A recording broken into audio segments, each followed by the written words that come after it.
Alrighty then, let's make a real quick video. I want to update some information that I got. And I've got a bunch of wildly speculative conjecture, totally ignorant deductions, and totally unfounded hypothesis. But I do got a few facts to go with it. But first, while I'm out here running around Chicago, where do you think I went to? That's right.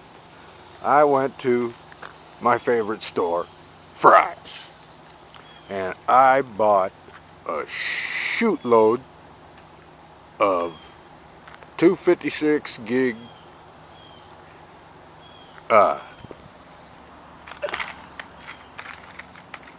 256 gig storage cards to replace those ones that went off the cliff. I told you when I first started getting these, they were 280 bucks a piece, or 180 bucks a piece.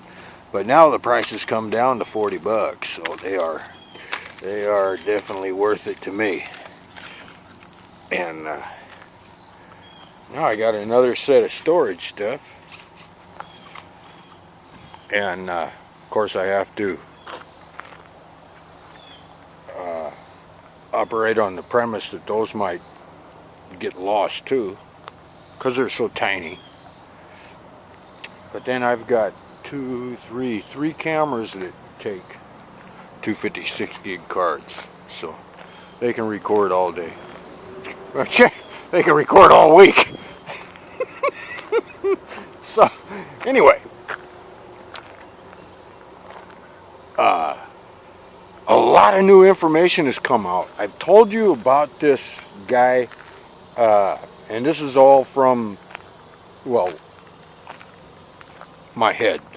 I'm making this shit up, like I said. We've got the witness accounts that say there were multiple shooters dressed in black. We've got the Washington Examiner stating that my source in the El Paso Police Department tells me that the suspect is dead, and he's in custody and dead. He was killed by police. Then there was like an update at the Washington Examiner saying my source in the El Paso Police Department told me that one shooter is dead and one shooter is in custody, the guy from Dallas. In this Washington Examiner report, I can't remember the lady's name that wrote the article, because I'm just irresponsible that way. Anyway, she stated that there was a specific reason that he went to El Paso, and she said that everything will become very clear when all the information comes out. And that's pretty much it.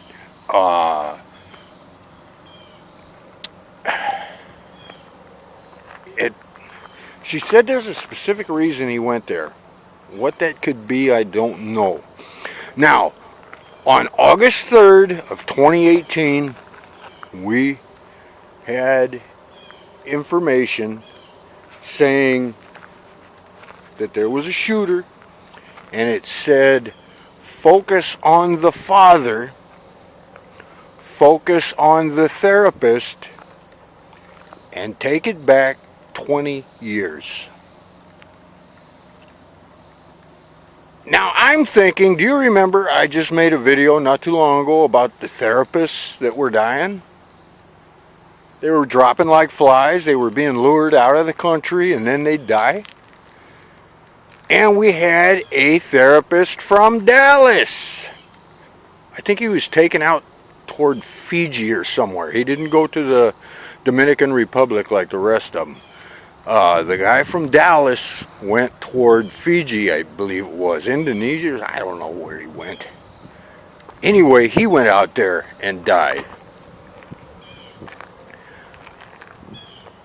Was that this guy's therapist? And I'll bet if you trace the father, I would bet dollars to donuts he's connected to the CIA somehow, probably 20 years ago, or the corporation that the dad works for, because this is what we're finding. This is what's common. If you look at a lot of the movie stars, rock stars, that kind of stuff, their parents are like naval intelligence, they're commanders here, they're Jim Morrison of the Doors, his dad was an admiral. He's the one that pulled off the Gulf of Tonkin false flag. Crosby, Stills, Nash and Young, all of their parents were intelligence. I can't remember specifically, but there's so many of them. I believe Taylor Swift. I mean, there's so many that it's not a coincidence. They're tied to intelligence, or it's their bloodlines. The people that are involved with this. There was some more stuff. Gateway Pundit, I believe. I can't remember the magazine. I've got the screenshots though, but they watched his profile on some site be changed in real time. They got there to the guy's profile at 2:45 or something like that. And they screenshotted everything. And it says he's a white registered Democrat. He this, that, and the other thing. And like 2 minutes later, it turns out they changed it, and it said he was African American, he was a Trump supporter, a QAnon supporter, a NRA supporter, a racist, with a racist manifesto, and then they changed it again at 2:56 or 2:52, something like that, where it corrected his ethnicity back to Caucasian and that kind of stuff. So they got screenshots of them changing his profiles. There's a bunch of stuff, but the good news. Let's get to the good stuff, the facts. Here come the facts. There are one more thing that I want to add to this. There's a fella that I pay attention to named Black Conservative Patriot, and he has a YouTube channel. He's got, I don't know, more subscribers than I do. That's the only good thing. These guys are so lucky nobody watches my channel. But anyway, this guy happens to be on vacation in Mexico right now. And he says what you are seeing on United States TV is not what you're seeing in Mexico on their TV. Now, he is married to a Hispanic woman, so his children are, well, I'm not sure he's all black. I think he's got a little Cuban or something in him, I'm not sure.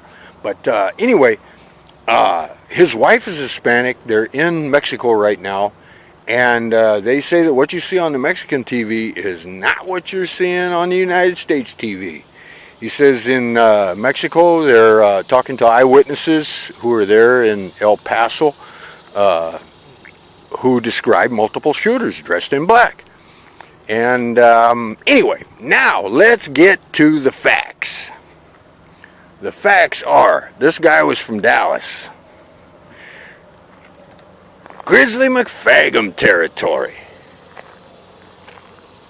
Now, we had a therapist die from Dallas. Just recently, within 6 months or something like that. 3 months. Who just got installed as the head federal prosecutor in El Paso. A guy who is working for Trump. What did Barr just do? Barr just reinstated the federal death penalty.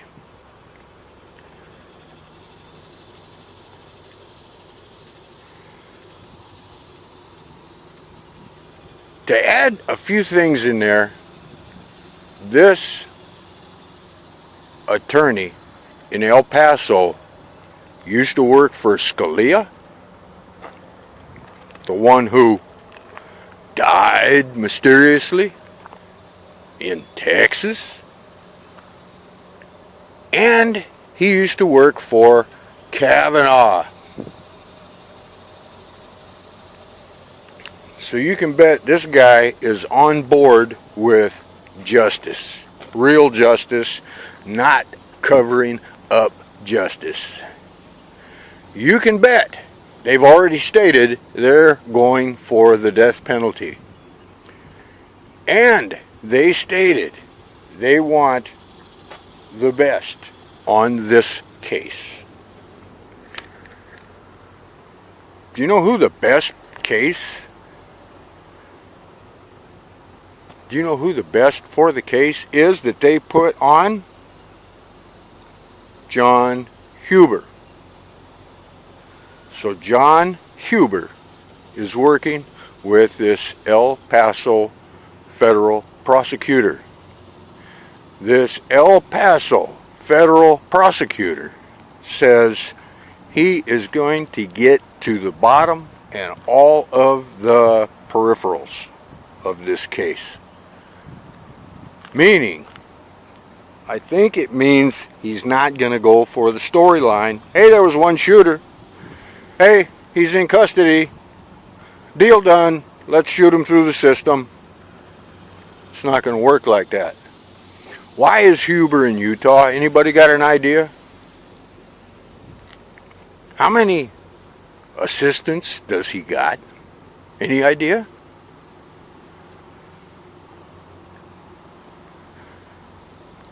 That's where the NSA data center is.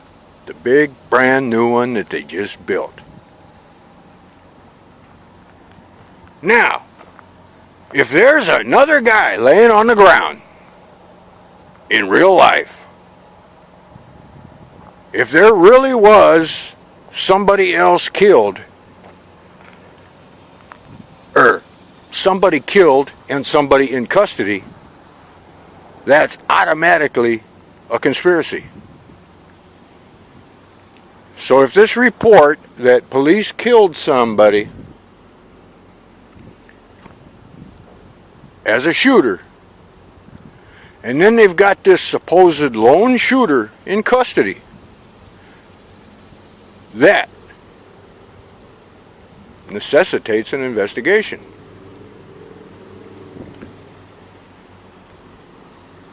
Now, how are they going to figure out what went on? Are they just going to take local cops' word for it? No, I don't think so. I think they're going to start building the blocks, going back in time, doing the investigation correctly instead of shooting it through the system like Obama, Hillary, and them did. I think they're going to go back in the records, the phone records, travel records, transportation records, everything. Everything. Find out who his therapist was. Oh, his therapist died over here in the Fijis. They're going to find out where he was, what he was doing for the last, I don't know how long. So maybe this was some crazed nutcase solo bad guy with a twisted mind, like everybody says. But if it's not, well, I think, like all these conspiracy theorists say, this is a false flag, this is, some crazy group that was involved. Well, I think if that's the case, they're going to be getting to the bottom of it. Because what I have been putting together is that this specific event was known about, which tells me they prepared. They've known about it for a year, and they didn't prepare. They didn't have all their ducks in a row ready to collect evidence. If you know a dope deal's going down, you wait until the dope deal goes down and then you start investigating? Nah. Maybe that's how Obama and Comey do things. That's not how Huber, Barr, and Trump are going to do things. I don't think. I could be totally wrong. Maybe these 12,000 indictments in Texas are for people like me. And I'll deal with that, no problem. No problem. But if it ain't for people like me, it's for people like them.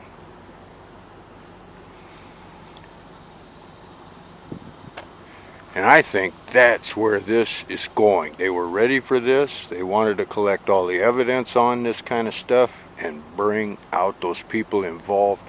Get FISA warrants and do the 2-hop rule. Because if they knew about this guy, got a FISA warrant on him, then they could go to everybody that talked to him, that he talked to. Because FISA works both ways. I can talk. FISA works both ways. Anyway, that is my speculative conjecture. My unfounded theories with absolutely no evidence. Speaking of that, they've taken down 8chan because this guy said he was a QAnon follower. So 8chan is down.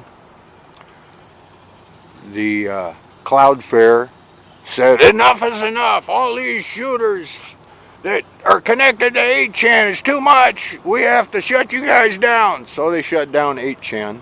Like I said, it'll be down until they go somewhere else. But the information is going to come out regardless. And we'll get to the bottom of it.